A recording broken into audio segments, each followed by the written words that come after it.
Assalamualaikum warahmatullahi wabarakatuh. Di video kali ini saya akan membahas lagi seputar aplikasi pinjaman online. Nah, di kesempatan kali ini saya akan kasih tips kepada kalian bagaimana nih cara-caranya untuk menghadapi DC pinjaman online ketika kalian mengalami keterlambatan atau gagal bayar di aplikasi pinjaman online.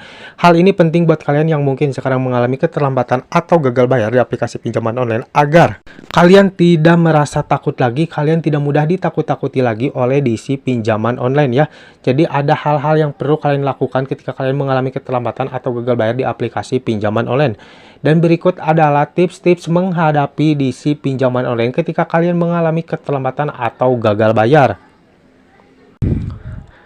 Yang pertama adalah berhenti merespon penagihan-penagihan yang dikirimkan oleh DC online dari aplikasi pinjaman online yang sering dikirimkan melalui pesan WhatsApp, telepon, SMS, ataupun juga email. Nah, langkah awalnya kalian jangan pernah merespon pesan apapun ketika kalian gagal bayar. Dan kalian juga tidak boleh mengangkat spam telepon dari mereka yang akan dikirimkan setiap harinya ya. Ini tujuannya apa? Agar kalian itu tidak merasa panik dan juga takut ketika kalian mendapatkan atau membaca pesan-pesan dari DC pinjol tersebut.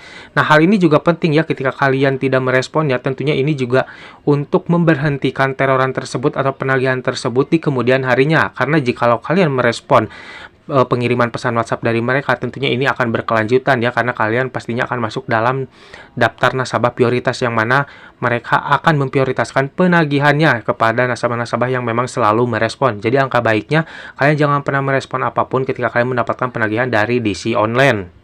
Yang selanjutnya adalah jangan menutup-nutupi keadaan kalian. Nah, jikalau kalian dikunjungi oleh debt collector lapangan yang datang ke rumah kalian, kalian berbicara apa adanya kepada mereka.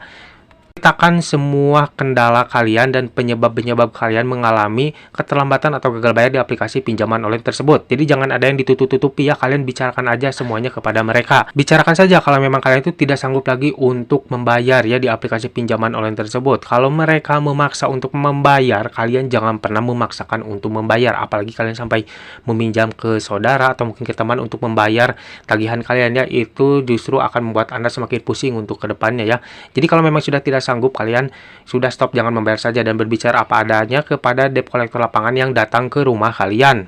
Jadi kalau kalian berbicara seperti itu, tentunya di kemudian hari si debt collector lapangan tersebut itu akan berpikir-pikir lagi untuk mendatangi rumah kalian kalau memang si nasabah tersebut itu memang tidak sanggup untuk membayar tagihannya. Jadi mereka pikir percuma juga datang ke rumah nasabah tersebut kalau memang si nasabah tersebut itu tidak membayar tagihannya. Jadi hanya sia-sia kedatangan mereka ya. Jadi alangkah baiknya kalian jangan pernah menjanjikan apapun kepada si debt collector lapangan tersebut. Yang selanjutnya adalah jangan merasa ketakutan ketika ada debt collector lapangan yang datang ke rumah kalian.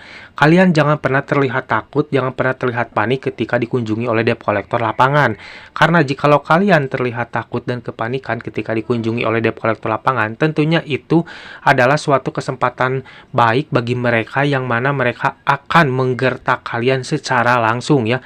Jadi kalian harus terlihat berani saja ketika dikunjungi oleh debt collector lapangan. Karena sebenarnya yang harus takut itu mereka oleh kita ya, bukan kita oleh debt collector lapangan. Jadi mereka tuh ada aturan-aturannya ketika datang ke rumah kalian. Jadi tidak seenaknya saja mereka datang dan tidak boleh seenaknya mereka menagih kepada kita, karena memang tugas mereka itu hanya mengingatkan sebenarnya ya, bukan untuk mengambil tagihan kalian apalagi melakukan hal-hal yang tidak diinginkan. Jadi kalian jangan takut kalau misalkannya si debt collector lapangan itu akan melakukan hal-hal yang tidak diinginkan ya, karena itu tidak mungkin terjadi. Kalaupun terjadi, kalian harus berani, kalian harus melaporkan tindakan-tindakan debt collector lapangan yang memang tidak mengenakan bagi kalian ya. Jadi pada intinya kalian harus berani, kalian harus terlihat berani, kalian tidak boleh terlihat ketakutan ketika dikunjungi oleh debt collector lapangan. Yang selanjutnya adalah jangan kabur-kaburan ketika didatangi oleh debt collector lapangan. Kabur-kaburan ketika didatangi oleh debt collector lapangan itu hanya akan menambah masalah ya. Tentunya debt collector lapangan tersebut itu akan datang lagi di kemudian hari. Ketika datang ke rumah kalian, kalian tidak ada di rumah. Jadi pikiran si debt collector lapangan tersebut mungkin kalian sedang bekerja atau lagi keluar rumah, karena tidak tahu kalau sebenarnya kalian itu sedang sembunyi-sembunyi dari mereka dan tidak ingin membayar. Jadi jikalau ada debt collector lapangan, kalian tidak boleh sembunyi-sembunyi ya, kalian hadapi saja seperti yang tadi saya bilang. Nah, yang selanjutnya adalah tidak boleh menjanjikan tanggal pembayaran kepada mereka. jikalau kalian menjanjikan tanggal pembayaran kepada mereka, tentunya itu akan berkelanjutan ya, mereka datang ke rumah kalian. Belum tentu juga kalian akan punya uang di tanggal tersebut yang kalian janjikan kepada si DC lapangan tersebut ya. Jadi belum tentu tuh kalian punya uang untuk membayar tagihan kalian. Jadi alangkah baiknya kalian jangan pernah janjikan apapun kepada mereka, dan jangan pernah juga menego untuk bayar menyicil kalau memang kalian tidak punya uang sama sekali ya. Kalau memang sudah tidak punya uang sama sekali, kalian ya jangan memaksakan untuk membayar. Karena hal tersebut bisa menyebabkan debt collector lapangan tersebut itu datang lagi ke rumah kalian. Yang selanjutnya adalah, atau yang terakhir, kalian tidak boleh bertindak seenaknya atau bertindak terlalu berlebihan ketika ada debt collector lapangan. Contoh, seperti kalian mungkin teriak-teriak atau mungkin kalian marah-marah kepada mereka. Jikalau mereka datangnya secara baik-baik, alangkah baiknya kalian sambutnya juga dengan baik-baik. Persilahkan masuk, ngobrol baik-baik, berbicara padanya kepada mereka. Jangan kalian memulai dengan omongan-omongan atau mungkin perkataan-perkataan yang agak kasar dan teriak-teriak kepada mereka ya. Karena jikalau hal tersebut dilakukan oleh kalian, tentunya itu akan membuat situasi semakin buruk ya. Takutnya nih didengar oleh tetangga sebelah atau mungkin orang-orang sekitar, yang mana nanti pastinya akan menimbulkan masalah-masalah lain ya ketika ada debt collector lapangan yang datang ke rumah kalian.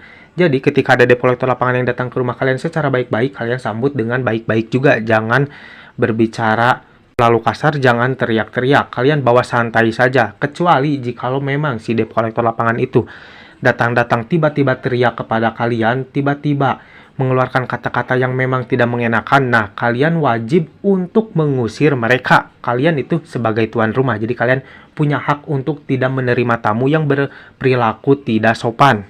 Jikalau kalian menemui atau mungkin mendapatkan debt collector lapangan yang tiba-tiba datang teriak-teriak kepada kalian, menagih tagihan kalian secara berteriak-teriak kepada kalian di depan rumah kalian, kalian wajib untuk tidak memberikan pintu masuk kepada mereka. Bahkan kalian punya hak untuk mengusir mereka. Nah guys, inilah cara-cara yang bisa kalian lakukan ketika kalian ditagih atau mungkin didatangi oleh debt collector dari aplikasi pinjaman online. Satu hal yang perlu kalian ketahui, kalian jangan pernah gegabah dalam melakukan segala cara ketika kalian dikunjungi oleh debt collector lapangan atau mungkin ditagih oleh debt collector lapangan melalui media komunikasi ya. Karena salah saja sedikit kalian melakukan hal, tentunya itu akan berakibat fatal ke depannya. Jadi pada intinya kalian dikuatin mental saja ketika kalian mengalami keterlambatan atau gagal bayar di aplikasi pinjaman online, agar kalian tahu dan kalian bisa mengontrol emosi dan kalian paham nih apa-apa saja yang perlu dilakukan dan apa-apa saja yang tidak boleh dilakukan. Jadi bawa santai saja, jangan dibawa panik ya ketika kalian mungkin ditagih oleh debt collector lapangan dari aplikasi pinjaman online. Semoga sedikit video ini bisa bermanfaat buat kalian. Terima kasih yang udah nonton. Jangan lupa like dan juga share ke teman-teman kalian. Dan tetap dukung channel ini agar semakin berkembang dengan cara klik subscribe di bawah. Sampai jumpa di video selanjutnya. Wassalamualaikum warahmatullahi wabarakatuh.